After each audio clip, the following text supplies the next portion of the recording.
Good morning, my name is Amos Tarfa, and this is our video for the week. There's a few things to discuss, but I'll keep this to two main points. There's a book called Make Your Bed. I think that's the title that the gentleman gives, and it's a very good book. I've gone through part of it, and I heard him give the talk at a university. I believe it was University of Texas in Austin, and he's talking about the importance of making your bed. If you haven't read the book, I would encourage you to check it out. But what I want to discuss in this is, first of all, it's important that we make our beds to get things in order. As a matter of fact, when Jesus healed someone, he actually told them to basically make their bed. In a certain context, he did that. So we know that it's important for our lives to be in order. We're supposed to constantly be seeking to get things in order in our lives. But that's not the only thing I want to discuss in that context. The other thing I want to talk about, so number one, it's important that we make our bed, but I want to give one more quote for you to think about. And I call it, iron your clothes the night before. Iron your clothes the night before. What does this mean?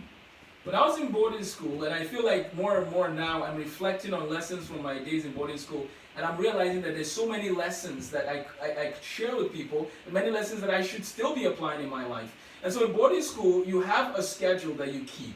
It's almost down to the minute. I mean, you get up at 5:30, and then you do this and you do that, and you go to bed, lights out, it's about 10:30, and by the time you get up the next day, and this is the general, this was very common when I was young. Most people had to go somewhere to a boarding school. The school was, it was far away that I couldn't drive from my house.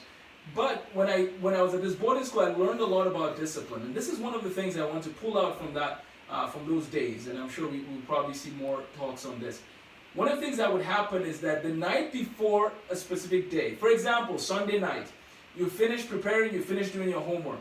On Monday morning, you wanted to show up with your clothes looking great. And so you would make sure that by Sunday night, you ironed your outfit, that you put all the notebooks you need for the next day in your backpack, ready to go. You have your notebooks ready, you've ironed your outfit, so when you get up on Monday and you're getting ready for the day, you know that you're ready to go because things were done the night before. See, if we want to live lives that make sense, and if we want to live lives that show excellence, we will prepare the night before, not the morning of. You don't want to wake up that morning and start running around and looking for your shoes and looking for this and that and the other. You want to make sure you did things that were necessary, things that you needed to do the night before. So that's where this quote, iron your clothes the night before, comes from. It's recognizing that the days when I get up with everything in place the night before, it's a different day. And if I can go to bed in good time, do what I need to do, then I can get up in the morning and I can pray and I can get ready and I can move on into the day without as much trouble getting things in order.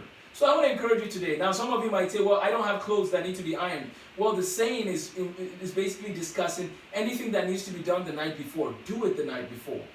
And because of some of the resources, the limitation of resources, because we only had so many places where we could iron our outfits, it made us more diligent. So, in the midst of abundance in our country, especially in America, in the midst of abundance here, I want to encourage you to live within limits. Make sure you prepare and don't just let things slide. You get things ready the night before. I hope this helps, and we'll be talking more about how better to prepare and how best to pursue excellence as young people especially, but also as people who are much older. It's always a day. Every day is a day to pursue excellence. Every day is a day to give your best. So why don't you make your bed today, and why don't you iron when you get to the night before? Iron and get ready, and do it all for the glory of God. Thank you.